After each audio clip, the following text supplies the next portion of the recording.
You're with Eyewitness, the Print's daily live feature covering the coronavirus pandemic. I'm Jyoti Malhotra in Delhi, and I have with me today Ananya Bharadwaj and Riti Agrawal. You can see that they are in front of a field. They are in rural Haryana, let me tell you, and they are covering this pandemic in rural Haryana, telling us what's going on there, what it means, what kind of deaths, the underreporting, the vaccinations. But Ananya, let me not get ahead of myself. Welcome to Eyewitness, the two of you. Tell me exactly where you are, Ananya, and what you've been doing this last few days. So right now, Jyoti, we are in Hisar district, and we have been going around villages to see the condition, because the most striking part in covering Haryana we found was that so many deaths are happening in these villages. However, a very minuscule number is actually being counted as COVID deaths. So we started our journey with Rohtak, where we went to this village called Titoli. So, and we were surprised to find out that over 60 people had died of COVID-like symptoms in the village, which included shortness of breath, high fever, even heart attack. However, only 8 were reported and recorded as COVID deaths. So but why is that? But why is that, Ananya? When you ask the question, why? What do they say? Maybe that's essentially happening because of lack of testing in rural Haryana. So you can blame the state authorities as well as the people who are not willing to come out and get tested. So what we found is that there was a lot of misinformation. There's a lot of lack of awareness among people who feel here that if they get tested, they might just end up getting COVID by getting tested. And they also fear that if they are tested positive, they'll be taken away from their homes to some random isolation center. And if they go to the hospital, they'll only come back dead.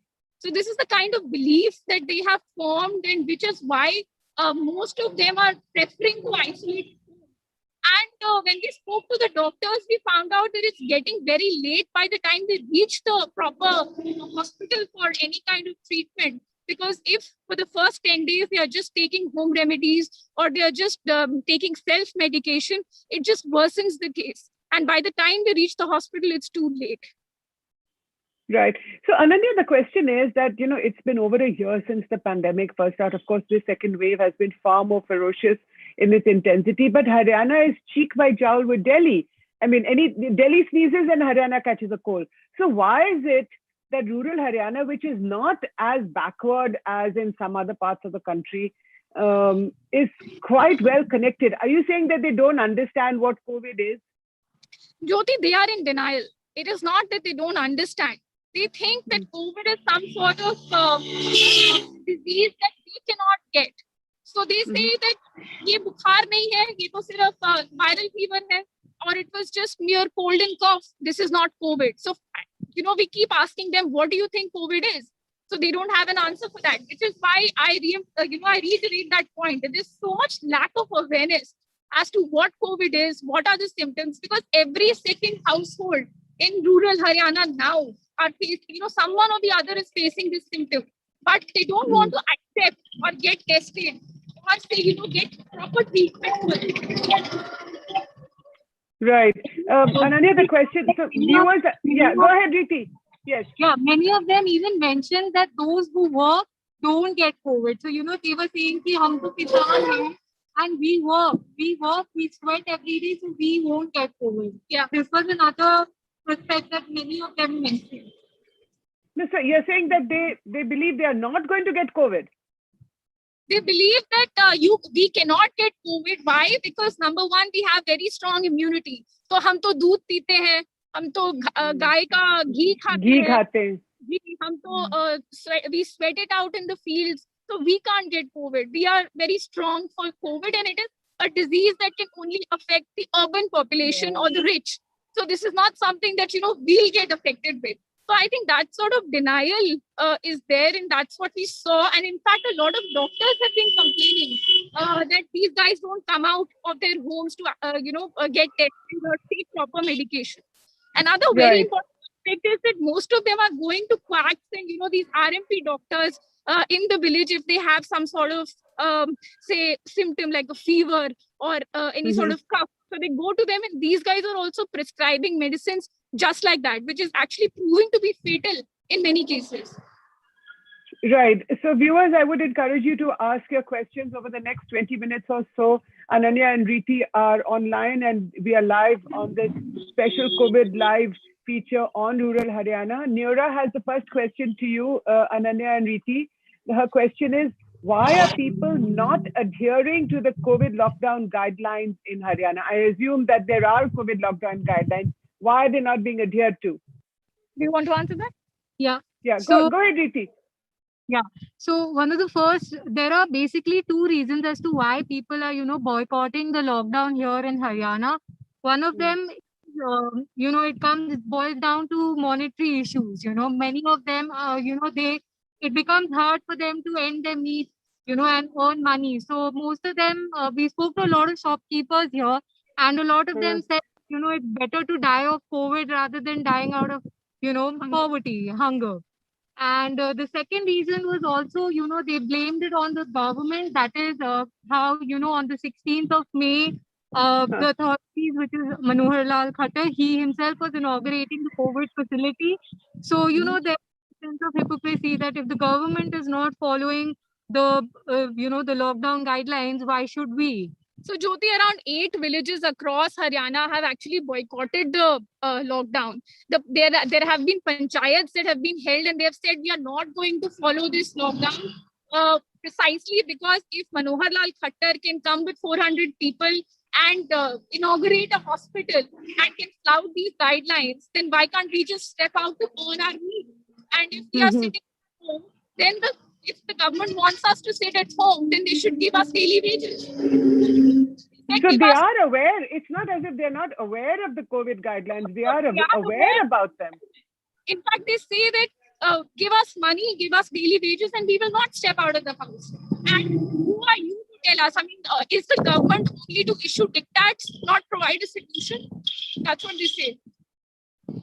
Right. The second question has come in from Balwant Singh, and he's asking, can you give us some information about deaths in the last 15 days in Haryana? I think he's talking about the peak. We saw how over April and May, how Delhi has been so badly hit.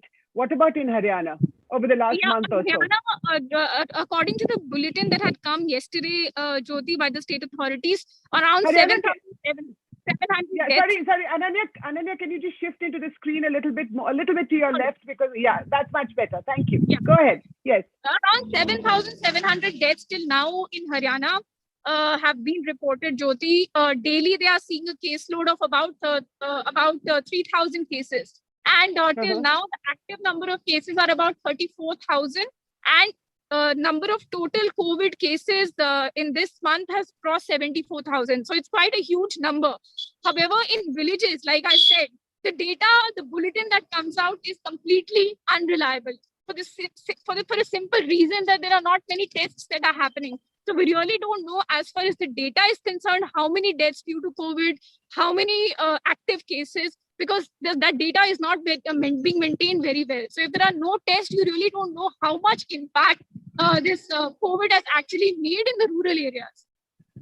Right. Kushagra Kulshresht has a question. Riti, if you could take that question. And we are now going to talk about the farm law. Yeah, I know that there is traffic going up and down. Yes, that's right. So if one of you can take this question, this is about the farm laws. And I know, Ananya, that you have been covering this story also about the farm laws right from the time when the protests took place in November and December. It's been 6 months now, and farmers, although now in far fewer numbers, but they're still sitting on the borders of Delhi, in Ghazipur and elsewhere. So can you give us Kushagra Kulshresht has this question. What is your view on the farm laws?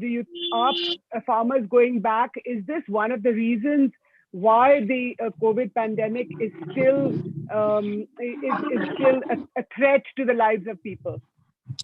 Okay, I won't comment on what my personal view is on this, but yes, what we found on the ground was that state authorities and the Haryana police actually collated the data in rural Haryana as to which are the villages from where maximum number of farmers have been doing back and forth to villages in Kundali, borders in Kundli and borders in Tikri. And in fact, now one protest site has also come up in Hisar at Khatkar Toll Plaza. So I see. we made a data that, these many farmers are going from these villages to these protest sites and coming back, and probably they are becoming super spreaders of this infection. So we, in fact, did one of the village block, which is called Julana, from where the maximum number of cases have been reported. So when we went there and spoke to the farmers, of course, they are in denial. They are saying that COVID is nothing but a conspiracy of the government to crush their. Now, they are saying that they are sitting on this protest to fight for their livelihood. And if they don't fight for this, they are anyway going to die, which is why they're not scared if they die of COVID. So their argument is very clear that this agitation is not going to stop. This agitation is not going to end till their demands are met. Right. There's a related question to that, and this is by a person called Rochester, and his question is: do you think that first of all, he's asking about the black fungus epidemic? Are people aware in Haryana that there is such a thing as the black fungus, the mucormycosis that has been now affecting several people in Delhi? Yes, so there have been cases of black fungus that have been reported in Haryana. Riti, you want to answer that? Yeah, I think there were around 4. There are about 116 cases, in fact, that are confirmed cases of black fungus reported from Hisar alone. So right now, because we are traveling in Hisar, we know that figure, and the authorities are still trying to figure out as to what is the reason behind so many people actually catching this. One of the reasons that the chief medical officer told us was that, as I said, many of them are relying on this treatment by RMPs and local doctors, the quacks. So what the quacks are doing is something very dangerous. They are actually prescribing steroids to people who come to them. So when they start this home medication of steroids, which is as high as 4 mg, they start developing these complications. So in fact, in Haryana, we found that out of those 119 cases of black fungus, almost 80% of them had a history of steroids, that they took steroids while they got it. So then people going to these quacks and start taking these medication without any proper medical attention or going to a proper doctor. That is why these cases are increasing. However, they are still trying to find out the reason as to why this is happening and what is the extent of it. Explain to me, Ananya and Riti, the primary healthcare infrastructure in Haryana. I keep coming back to the fact that it's so close to Delhi, and perhaps there is a spillover in Haryana as well. But in your experience these last few years, what is the state of the primary health infrastructure like? So in fact, Riti did a video in Titoli village where we had gone, where a primary healthcare center. She'll tell you what she saw there.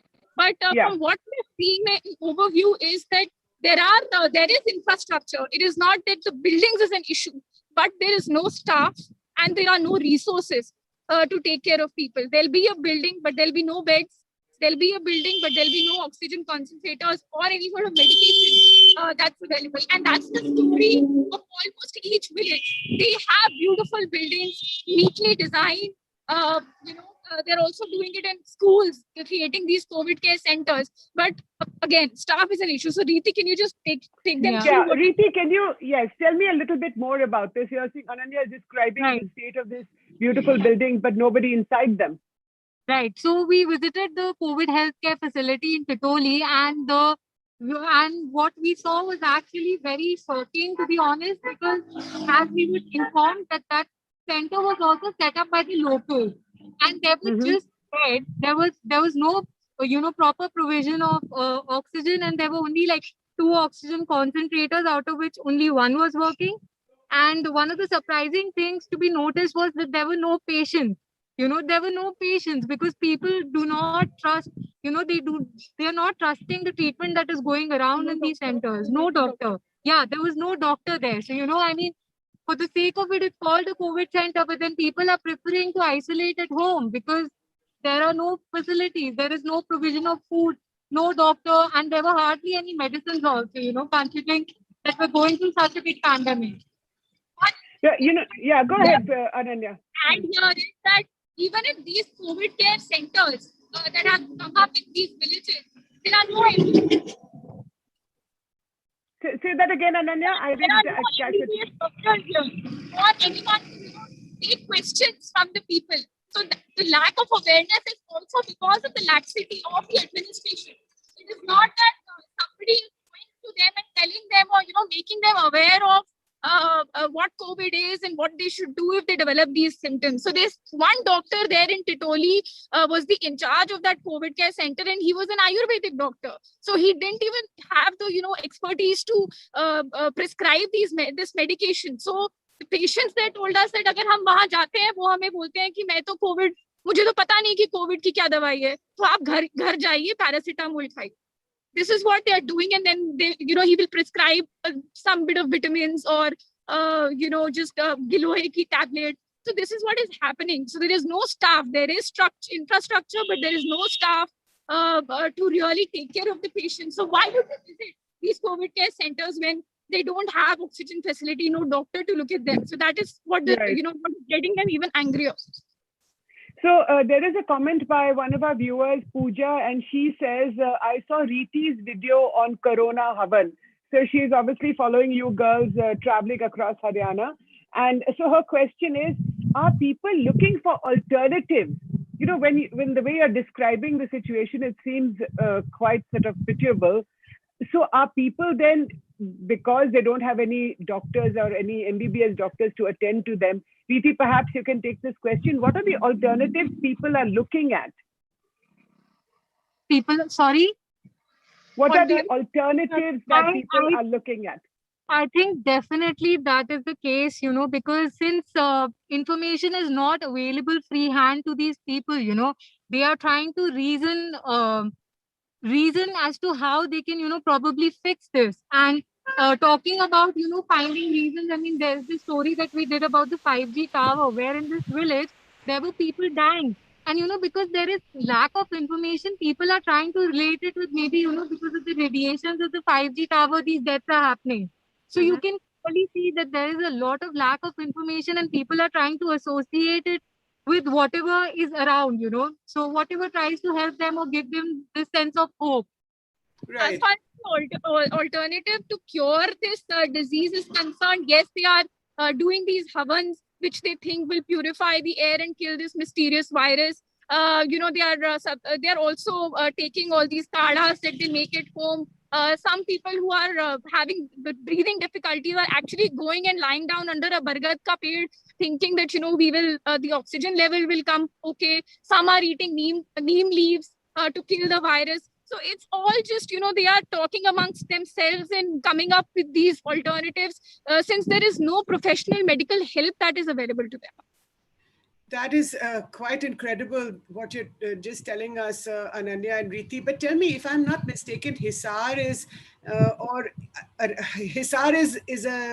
quite a big center, not just because it's a big city in Haryana, but the MP from Hisar, Brajendra Singh, the Deputy Chief Minister, Mr. Chautala, in fact, I think his constituency is in the Hisar district, if I'm not mistaken. Now, what about MLAs and MPs? Do you see them on the ground? Are they helping people, even if they can't do very much, but are they just there to assist?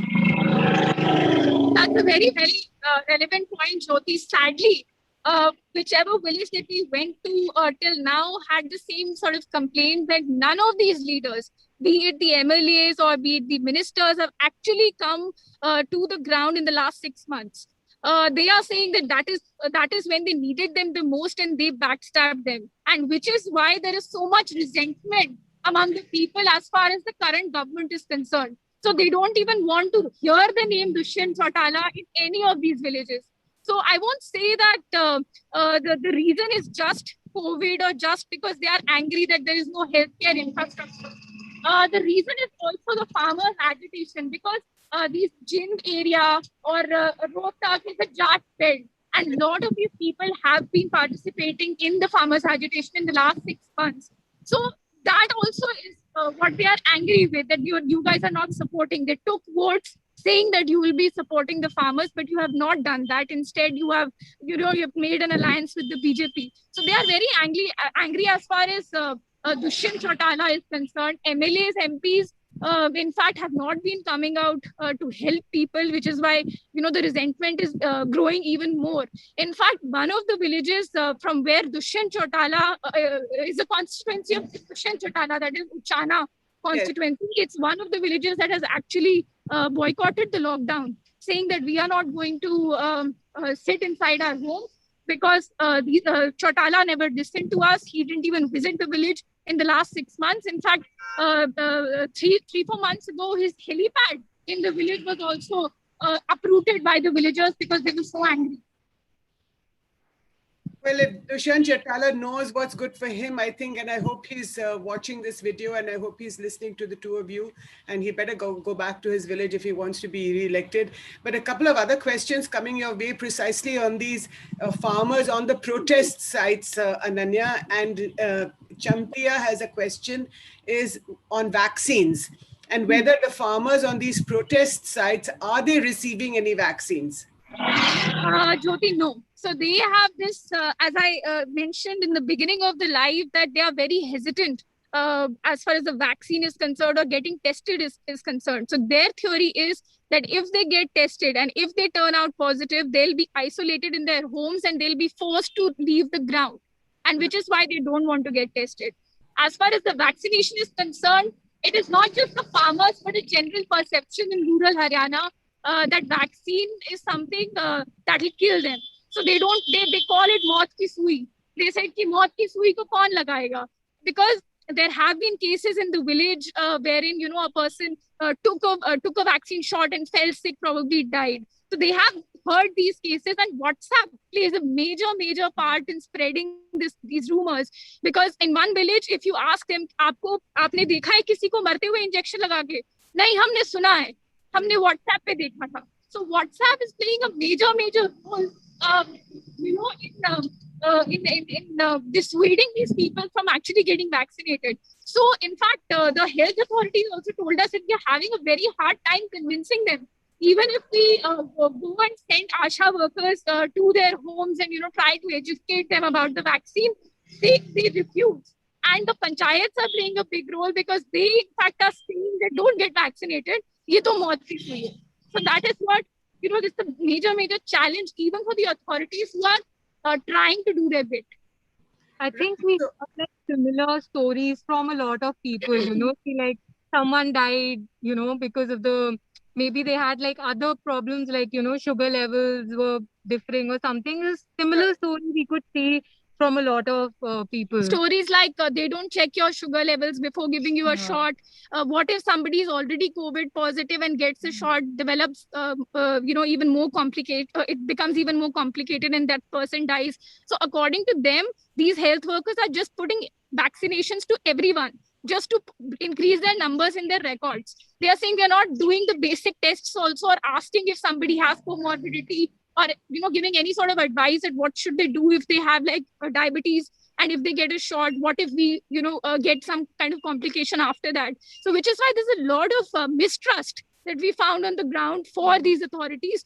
That's why nobody actually really is willing to come forward and take the shot. However, one trend that we noticed is that people who are below 45 years of age, youngsters, they still are willing and they want to get vaccinated. So like women in the village told us कि मेरे को injection लगवाना है, because they've seen deaths in their families. They've seen their people go. So they in fact are becoming more aware, and the youngsters want to get vaccinated. However, when we look at the 45 plus age, they're still very hesitant.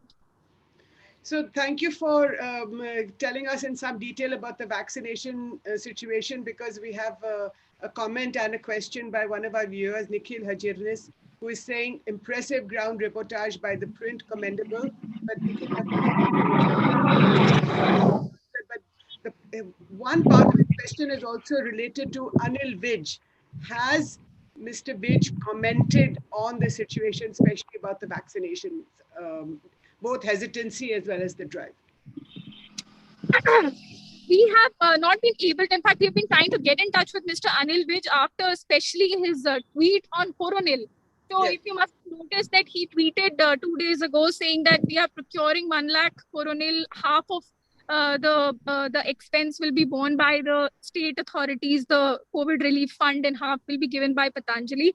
In fact, we are on that story, Jyoti, since a lot of doctors are saying that as a health minister, of course, off the record, a lot of doctors are saying that we are in fact battling this with the rural population. We are trying to dissuade them to just stick to medication, that is Ayurveda or home remedies. And this is here the health minister propagating something like coronil, which which really doesn't we don't know the efficacy of it, or it might just create some complications. So this is what the doctors are telling us, because they are the ones actually finding it so challenging to deal with the rural population. So if the health minister is propagating it, then how do you deal with it? So that is what, in fact, this is a story that should come out soon. We are still working on it. So please follow our work for that. Yes, absolutely. We will look forward to that story, Ananya. And one last question. There is a comment from a viewer called Katir who is asking, how difficult is it for you to shoot in a situation like this? When you are, I'm happy to see that both of you are double masked up, but when you go to a primary healthcare center, there are other patients you don't know whether they are COVID affected or not. So Riti, how do you shoot? How do you manage to talk to people under these circumstances? A question from one of our viewers. Right. So, as far as the safety part is concerned, definitely, even if you've noticed in our videos, the mic that we have, we've put a plastic sheet on that. So, in case we are interviewing someone who is COVID positive, so we keep changing those sheets, right? So the infection should not pass majorly. And then, of course, like you said, double masks and sanitizers is something that we constantly use. And I think, yeah, that's the just a little bit of a personal kind of experience I want to share here is that we were in Hisar yesterday, where there was a major protest, and 7,000 to 8,000 farmers were there, and they had come from Rajasthan, Punjab, all these areas. So they had gathered at one park called Kranti Park, and there a person actually died. A 69-year-old man passed away because he collapsed. We don't know if he was COVID positive. We don't know if he had any illness from before, but he had come to join the protest, and just when he was about to reach the protest site, he collapsed, and everybody said that he started breathing very heavily and he just died. So instead of taking him to the hospital, those guys brought the body to that crowd, and they put him amid the 7,000 people. So to shoot that, to wade through like a sea of people, and we are aware that this infection is there, even though they don't think that it's important for them to mask up, because none of them were wearing masks. So even if we are wearing double masks, it really doesn't matter. So in fact, we both were discussing that we are definitely exposed, because 7,000 people and you're wading through them just to get some visuals. I mean, Preeti did a great job getting those visuals and speaking to the family. So it becomes very difficult in these times to actually take those visuals to our viewers. And of course there is risk, but we try and do whatever we can to protect ourselves. But of course, in a situation like this, when there are so many people around you, it becomes next to impossible. I think vaccination also kind of gives this sense of relief that maybe, we're safe, in those terms. Well, absolutely. I mean, I couldn't agree with you more that you do feel nervous about yourself, because covering this story is like no other. It's not like you've been to Kashmir, you've covered riots, and you've covered all kinds of stories. But I think this pandemic, which is a story where you don't know where the virus is lurking, and it can attack you from anywhere. So I think you just have to be so careful and cover the story properly, and sort of be true to the story. So thank you both so much for doing both of that, and we will follow you over the next few days. Read both your reporting and your videos, and follow your videos, and we hope that we'll get to hear from you in many more ways. So thank you both, at Ananya and Riti, and thank you viewers. You've been watching Eyewitness, the Print's daily live feature covering the coronavirus pandemic. So please do continue to watch us and tell us what you think. Thank you so much.